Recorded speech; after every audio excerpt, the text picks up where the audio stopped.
எத்தனையோ பேருக்கு காட்சி கொடுத்தார். தனியாக சில பேருக்கு காட்சி கொடுத்தார். உதாரணமாக மரிய மதலேனாவுக்கு.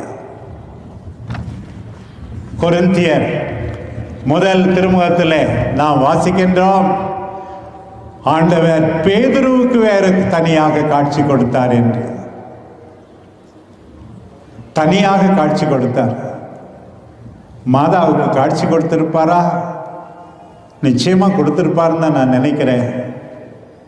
அன்றைக்கு ஏறக்குறைய 35 வருஷத்துக்கு முன்னாடி கபிரியேல் தூதர் அவரிடம் மங்கள வார்த்தை அறிவித்தார்.